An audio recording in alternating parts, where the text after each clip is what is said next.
Hi ಎಲ್ರಿಗೂ ನಮಸ್ತೆ. Welcome back to our YouTube channel. ಎಲ್ಲರೂ ಹೇಗಿದ್ದೀರಾ? ನಾನು ಕೂಡ ತುಂಬ ಚೆನ್ನಾಗಿದ್ದೀನಿ. ನೋಡ್ತಿರ್ಬೋದು, ಬೆಳಗ್ಗೆನೇ ಮನೆಯೆಲ್ಲ ಕ್ಲೀನ್ ಆಗಿದೆ. ಮಕ್ಕಳು ಕೂಡ ಸ್ನಾನ ಆಯಿತು. ಚಪಾತಿ ಮಾಡಿಬಿಟ್ಟು ಅವ್ರಿಗೆ ಜಾಮ್ ಹಾಕಿಬಿಟ್ಟು ರೋಲ್ ಮಾಡಿಕೊಟ್ರೆ ಅವ್ರ ಪಾಡ್ಗೆ ಅವ್ರು ತಿಂತಾರೆ. ಇಲ್ಲ ಅಂದರೆ ತಿನ್ನೋಕ್ಕೆ ಹೋಗಲ್ಲ ಅವರು. ಜಾಮ್ ಹಾಕಿದ್ದೀನಿ ಮಕ್ಕಳ ಅಂದರೆ ಮಾತ್ರ ಚಪಾತಿ ತಿಂತಾರೆ. ಚಪಾತಿ ದೋಸೆ ಎಲ್ಲ ಇಷ್ಟಪಟ್ಟು ತಿಂತಾರೆ. ಅನ್ನ ಎಲ್ಲ ತಿನ್ನಿಸ್ಬೇಕಾದ್ರೆ ನಾವೇ ತಿನ್ನಿಸ್ಬೇಕು. ಚಪಾತಿ ದೋಸೆ ಆದರೆ ಮಕ್ಕಳೇ ತಿನ್ಕೊತಾರೆ ಪ್ಲೇಟ್ಗೆ ಹಾಕ್ಕೊಟ್ರೆ. ನೋಡ್ತಿರ್ಬೋದು, ಬೆಳಗ್ಗೆನೇ ಎಲ್ಲ ಕೆಲಸ ಮುಗಿಸಿದ್ದೀನಿ. ಇವತ್ತು ಸಿಕ್ಕಾಪಟ್ಟೆ ಕೆಲಸ ಇರುತ್ತೆ. ಒಂದೊಂದು ಸಲ ಒಂದೊಂದು ಕೆಲಸನ ನಾನು ಮಾಡಿರೋದೇ ಇಲ್ಲ, ನನಗೆ ಯಾಕೋ ಬೇಜಾರಾಗ್ತಾಯಿದೆ ಅನಿಸ್ಬಿಟ್ರೆ ಕೆಲವೊಂದು ಸಲ ಎಲ್ಲ ಕೆಲಸನೂ ಅವಾಗವಾಗೇ ಮುಗಿಸ್ಕೊತಿರ್ತೀವಿ. ಎಲ್ಲ ಹೆಣ್ಮಕ್ಳು ಹಾಗೆ ಅಲ್ವಾ, ಕೆಲವೊಂದು ಕೆಲಸನ ಮಾಡ್ತಾರೆ, ಕೆಲವೊಂದು ಕೆಲಸನ ಇಂಟ್ರೆಸ್ಟೇ ಇರೋದಿಲ್ಲ. ನನಗೂ ಹಾಗೆ. ಇವತ್ತಂತೂ ಸಿಕ್ಕಾಪಟ್ಟೆ ಕೆಲಸನೇ ಇತ್ತು ಅಂತಲೇ ಹೇಳ್ಬೋದು. ಬಟ್ಟೆ ಎಲ್ಲ ಫೋಲ್ಡ್ ಮಾಡಿರಲಿಲ್ಲ, ಹಾಗೆ ಒಣಗಾಕ್ಬಿಟ್ಟು ಎತ್ತಿಟ್ಬಿಟ್ಟಿದೆ. ಕೆಲವೊಂದು ಸಲ ಮಕ್ಕಳಿರೋದ್ರಿಂದ ನನಗೆ ಒಂದು ಕೆಲಸ ಮಾಡೋಕ್ಕಾಗುತ್ತೆ, ಒಂದು ಕೆಲಸ ಮಾಡೋಕ್ಕಾಗಲ್ಲ. ತುಂಬ ಬಟ್ಟೆ ಎಲ್ಲ ಇತ್ತು ಫೋಲ್ಡ್ ಮಾಡಿ ಇಡೋದು. ಅದನ್ನೆಲ್ಲ ಫೋಲ್ಡ್ ಮಾಡಿ ಇಟ್ಬಿಡೋಣ, ಆಮೇಲೆ ಬೇರೆ ಕೆಲಸ ಮಾಡ್ಕೊಳ್ಳೋಣ ಅಂದ್ಬಿಟ್ಟು ಮಕ್ಕಳು ಕೂಡ ಅವ್ರ ಪಾಡ್ಗೆ ಅವ್ರು ಆಟ ಆಡ್ಕೊತಿದ್ರಲ್ಲ. ಇಷ್ಟೊಂದು ಬಟ್ಟೆ ಇದೆ ನೋಡಿ, ಫೋಲ್ಡೇ ಮಾಡಿರಲಿಲ್ಲ. ಮಿಷಿನ್ಗೆ ಹಾಕೋದು, ಒಣಗಾಕೋದು, ಎತ್ತಿಡೋದು, ಇದೇ ಆಗ್ತಾಯಿತ್ತು. ಸಿಕ್ಕಾಬಟ್ಟೆ ಏನೋ ಒಂಥರ 2 ಡೇಸಿಂದ ನನಗೂ ಕೂಡ ಮನಸ್ಸಿರಲಿಲ್ಲ ಯಾವ ಕೆಲಸನೂ ಮಾಡಲಿಕ್ಕೆ. ಒಂದೊಂದು ಸಲ ಮಕ್ಕಳದೇ ಕೆಲಸ ಆಗಿಬಿಡುತ್ತೆ, ಬೇರೆ ಕೆಲಸ ಮಾಡೋಕ್ಕೆ ಟೈಮೇ ಸಿಗೋದಿಲ್ಲ. ಅದಕ್ಕೆ ಈ ಥರ ಕೆಲಸ ಪೆಂಡಿಂಗ್ ಉಳ್ಕೊಂಡಿತ್ತು. ಬಟ್ಟೆ ಎಲ್ಲ ಫೋಲ್ಡ್ ಮಾಡಾಯಿತು. ಇವಾಗ ಸ್ವಲ್ಪ ಇನ್ನೊಂದು ರೂಮಿಗೆ ಬಂದು ಪಿಲ್ಲೋ ಕವರೆಲ್ಲ ರಿಮೂವ್ ಮಾಡಿಬಿಟ್ಟಿದೆ, ವಾಷಿಂಗ್ ಹಾಕಿದ್ದೆ. ಬೆಡ್ ಕವರೆಲ್ಲನೂ ಮಕ್ಕಳು ಸ್ವಲ್ಪ ಜಾಸ್ತಿ ಓಡಾಡೋದು ತುಣಿಯೋದು ಮಾಡ್ತಿರ್ತಾರಲ್ಲ, ಅದಕ್ಕೆ ಫುಲ್ ಬೆಡ್ ಕವರ್ನೇ ವಾಷಿಂಗ್ ಮಿಷಿನ್ಗೆ ಹಾಕಿದೆ. ಅದನ್ನು ಕ್ಲೀನ್ ಮಾಡೋಣ ಅಂದ್ಬಿಟ್ಟು ಅದೆಲ್ಲ ವಾಶ್ ಆಗಿತ್ತಲ್ಲ. ಇವಾಗ ರಿಟರ್ನ್ ನಾನು ಪಿಲ್ಲೋದು ಹತ್ತಿ ಎಲ್ಲ ತೆಗೆದುಬಿಟ್ಟಿದೆ, ಹಾಗೆ ಫಿಲ್ ಮಾಡ್ತಾಯಿದ್ದೀನಿ ರಿಟನ್ನು. ವೆದರ್ ಕೂಡ ತುಂಬ ಚೆನ್ನಾಗಿತ್ತು, ಕೂಲಾಗಿ. ಅದಕ್ಕೆ ಹಾಗೆ ಒಂದು ಕ್ಲಿಪ್ಪಿಂಗ್ ತೆಗೆದೆ. ನಮ್ಮ ಮನೆಯಿಂದನೇ ಅಡಿಕೆ ತೋಟ ಇದೆ, ಅದನ್ನು ನೋಡಿದಾಗೆಲ್ಲ ಒಂಥರ ಮನಸ್ಸಿಗೆ ನೆಮ್ಮದಿ ಅನಿಸುತ್ತೆ. ಅದಕ್ಕೆ ಅದನ್ನು ಕೂಡ ತೋರಿಸ್ದೆ ನಿಮಗೆ ಅಷ್ಟೇ. ಇವಾಗ ಪಿಲ್ಲೋಗೆ ಕಾಟನ್ ಎಲ್ಲ ತುಂಬ್ತಾಯಿದ್ದೀನಿ. ಸ್ವಲ್ಪ ಏನೋ ಒಂಥರ ಮನಸ್ಸಿರಲಿಲ್ಲ, ಆದ್ರೂ ಲಾಗ್ ಮಾಡ್ಕೊತಾ ಇದ್ದೀನಿ. ಸ್ವಲ್ಪ ನನ್ನ ಮಗ ನೋಡ್ತಿರ್ಬೋದು, ಬಂದು ತರಲೆ ಮಾಡ್ತಾಯಿದ್ದಾನೆ. ವೀಡಿಯೋ ನೋಡಿಬಿಟ್ರೆ ಸಾಕು, ಬರೋದು, ಆ್ಯಕ್ಟಿಂಗ್ ಮಾಡೋದು, ಡ್ಯಾನ್ಸ್ ಮಾಡೋದು, ಇದೆಲ್ಲ ಮಾಡ್ತಿರ್ತಾರೆ.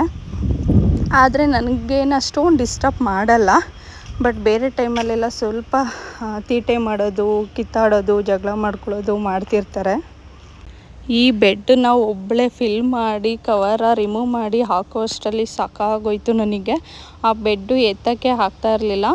ಆದ್ರೂ ಏನು ಮಾಡೋದು, ಹೆಣ್ಮಕ್ಳು ಎಲ್ಲ ಸಾಹಸನೂ ಮಾಡ್ತಾರೆ ಅಂತಲೇ ಹೇಳ್ಬೋದು.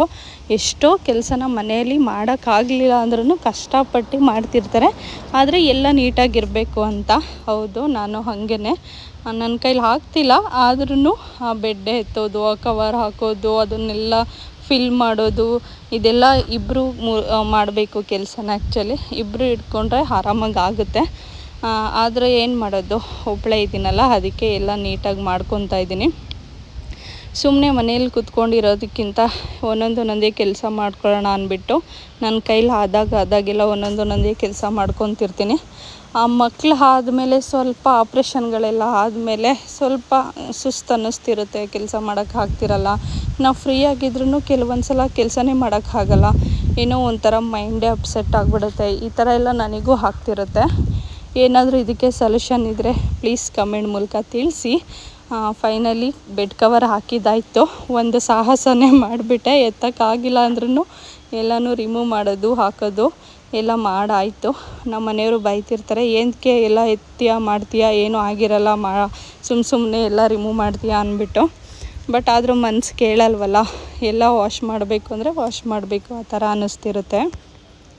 ಇವಾಗ ನೋಡಿ, ಮಕ್ಕಳು ಕೂಡ ಆಚೆ ಆಟ ಆಡ್ಕೊತಿದ್ದಾರೆ. ಮನೆ ಕಸ ಎಲ್ಲ ಗುಡಿಸ್ತಾ ಇದ್ದೀನಿ. ಸಂಜೆ ಆಯ್ತಲ್ಲ, ಬೇರೆ ಕೆಲಸನೂ ಬೇಗ ಮಾಡ್ಕೊಳ್ಳೋಣ ಅಂದ್ಬಿಟ್ಟು ಮಾಡ್ತಾಯಿದ್ದೀನಿ. ಒಂದು ಕಡೆಯಿಂದ ಎಲ್ಲನೂ ಎತ್ತಿಟ್ಟು ಮನೆ ಕಸ ಗುಡಿಸೋ ಅಷ್ಟರಲ್ಲಿ ಸಾಕಾಗೋಯ್ತು ನನಗೆ. ಎಷ್ಟು ಹಂಡಿಟ್ಟಿರ್ತಾರೆ ಅಂದರೆ ಮಕ್ಕಳು, ಸ್ವಲ್ಪ ಮಂಚದಂಡಿ ಹಾಕ್ತಾರೆ, ಸ್ವಲ್ಪ ಸೋಫಾ ಮೇಲೆ ಹಾಕ್ತಾರೆ, ಸ್ವಲ್ಪ ಆಚೆ ತೊಗೊಂಡೋಗಿ ಹಾಕ್ತಾರೆ, ಹಾಲೆಲ್ಲ ಹರಡಿಟ್ಟಿರ್ತಾರೆ. ಅದಕ್ಕೆ ಏನು ಮಾಡ್ತೀನಿ ನಾನು ಸಂಜೆ ಎಲ್ಲ ಕ್ಲೀನ್ ಮಾಡಿಬಿಟ್ಟು ಒಂದೇ ಸಲ ಕಸ ಗುಡಿಸ್ತೀನಿ. ಬೆಳಗ್ಗೆ ಟೈಮು ಫುಲ್ಲು ಆಟ ಆಡ್ತಿರ್ತಾರಲ್ಲ, ಅದಕ್ಕೆ ಏನಷ್ಟು ಕ್ಲೀನ್ ಮಾಡಲಿಕ್ಕೆ ಹೋಗಲ್ಲ. ಒಂದೇ ಸಲ ಸಂಜೆ ಟೈಮ್ ಎಲ್ಲ ಮಾಡ್ಕೊತೀನಿ. ಎಲ್ಲರ ಮನೇಲೂ ಇದೇ ಕತೆ. ಮಕ್ಕಳಿದ್ಬಿಟ್ರೆ ಅದು ಎಷ್ಟು ಕ್ಲೀನ್ ಮಾಡಿದ್ರೂ ಕೆಲಸಗಳು ಇದ್ದೇ ಇರುತ್ತೆ. ಕಸ ಎಲ್ಲ ಗುಡಿಸಾಯಿತು. ಇವಾಗ ಸ್ವಲ್ಪ ಪಾತ್ರೆ ಇತ್ತು, ತೊಳ್ಕೊಂಬಿಡೋಣ. ಆಮೇಲೆ ಅಡುಗೆ ಮಾಡ್ಲಿಕ್ಕೆ ಸರಿ ಹೋಗುತ್ತೆ ಅಂದ್ಬಿಟ್ಟು ಪಾತ್ರೆ ಎಲ್ಲ ತೊಳಿತಾ ಇದ್ದೀನಿ. ಸ್ವಲ್ಪ ಕಿಚನ್ ಮೇಕವರ್ ಎಲ್ಲ ಮಾಡಬೇಕು ಅಂತ ಅಂದ್ಕೊಂಡಿದ್ದೀನಿ. ಮೀಶೋದಲ್ಲಿ ಸ್ವಲ್ಪ ಪ್ರಾಡಕ್ಟ್ ಎಲ್ಲ ಆರ್ಡ್ರ್ ಮಾಡಿದ್ದೀನಿ, ಇನ್ನೂ ಬಂದಿಲ್ಲ. ಅದು ಬಂದರೆ ಕಿಚನ್ ಎಲ್ಲ ಮೇಕವರ್ ಮಾಡ್ಕೊಳ್ಳೋಣ. ಸ್ವಲ್ಪ ಐಟಮ್ನೆಲ್ಲ ಎಲ್ಲಂದ್ರಲ್ಲಿ ಇಟ್ಬಿಟ್ಟಿದ್ದೀನಿ. ಜಾಸ್ತಿ ಶೆಲ್ಫ್ ಏನು ಕೊಟ್ಟಿಲ್ಲ ಕಿಚನಲ್ಲಿ. ನಾವು ಬಿಫೋರ್ ಇದ್ದಿದ್ದ ಮನೇಲಿ ಕಬೋರ್ಡ್ಸ್ ಎಲ್ಲ ಇತ್ತು, ನನಗೆ ಈಸಿ ಆಗಿತ್ತು, ಎಲ್ಲನೂ ಜೋಡಿಸ್ಕೊಂಡಿದ್ದೆ. ಬಟ್ ಇವಾಗ ಈ ಮನೇಲಿ ಶೆಲ್ಫು ಒಂದೇ ಇರೋದ್ರಿಂದ ಕೆಲವೊಂದು ನಾನು ಮೇಲೆ ಎತ್ತಿಟ್ಬಿಟ್ಟಿದ್ದೀನಿ. ಅದಕ್ಕೆ ಸ್ವಲ್ಪ ಬೇಕಾಗಿರೋ ಐಟಮ್ಸ್ನೆಲ್ಲ ಆರ್ಡ್ರ್ ಮಾಡಿದ್ದೀನಿ, ಇನ್ನೂ ಬಂದಿಲ್ಲ. ಅದೆಲ್ಲ ಬಂದಮೇಲೆ ಒಂದು ಸಪ್ರೇಟ್ ಲಾಗ್ ಮಾಡೋಣ, ಕಿಚನ್ ಮೇಕವರ್ ಥರ ಮಾಡೋಣ ಅಂತ ಅಂದ್ಕೊಂಡಿದ್ದೀನಿ. ನೋಡೋಣ, ಎಲ್ಲ ಪ್ರಾಡಕ್ಟ್ಸು ಬರಲಿ, ಅದಾದಮೇಲೆ ನಾನು ಅದನ್ನು ಕೂಡ ಲಾಗ್ ಮಾಡ್ತೀನಿ. ಇವಾಗ ಸದ್ಯಕ್ಕೆ ಮಕ್ಳನ್ನ ನೋಡ್ಕೊಂಡು ಅವ್ರು ಹೊರಗಡೆ ಆಟ ಆಡ್ತಾಯಿದ್ರಲ್ಲ, ಹಾಗೆ ಕಿಟಕಿಲಿ ನೋಡ್ಕೊಂಡು ಪಾತ್ರೆಗಳನ್ನೆಲ್ಲ ತೊಳ್ಕೊತಾ ಇದ್ದೀನಿ. ಮಕ್ಕಳನ್ನ ಎಷ್ಟು ನೋಡಿಕೊಂಡ್ರೂ ಸಾಕಾಗೋದಿಲ್ಲ. ಯಾವಾಗಲೂ ಏಟ್ ಮಾಡ್ಕೊಳ್ಳೋದು, ಬೀಳೋದು ಮಾಡ್ತಾನೇ ಇರ್ತಾರೆ. ಅದಕ್ಕೆ ಭಯದಲ್ಲೇ ಕೆಲಸ ಮಾಡ್ತಿರ್ತೀನಿ ನಾನು ಕೂಡ. ಎನಿವೆ, ಈ ಲಾಗ್ನ ಇಲ್ಲಿಗೆ ಎಂಡ್ ಮಾಡ್ತಾಯಿದ್ದೀನಿ. ಯಾರಾದರೂ ಸಬ್ಸ್ಕ್ರೈಬ್ ಮಾಡ್ಕೊಳ್ದಲ್ಲೇ ನೋಡ್ತಾಯಿದ್ರೆ ಪ್ಲೀಸ್ ಸಬ್ಸ್ಕ್ರೈಬ್ ಮಾಡ್ಕೊಂಡು ನೋಡಿ. ಈ ಲಾಗ್ ಇಷ್ಟ ಆದರೆ ನಿಮಗೆ ಒಂದು ಲೈಕ್ ಮಾಡಿ, ಹಾಗೆ ನಿಮ್ಮ ಫ್ರೆಂಡ್ಸ್ ಆ್ಯಂಡ್ ಫ್ಯಾಮಿಲಿಗೂ ಕೂಡ ಶೇರ್ ಮಾಡಿ. ನೂಡಲ್ಸ್ ಕೂಡ ಮಾಡಿದ್ದೆ, ಅದು ರೆಸಿಪಿ ಕೂಡ ಶೂಟ್ ಮಾಡ್ಕೊಂಡಿದ್ದೀನಿ. ನಿಮಗಿಷ್ಟ ಆಗುತ್ತೆ ಅಂದ್ಕೊಂಡಿದ್ದೀನಿ. ಒಂದು ಸಲ ನೋಡಿ, ಹಾಗೆ ಟ್ರೈ ಮಾಡಿ. Thank you for watching.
you.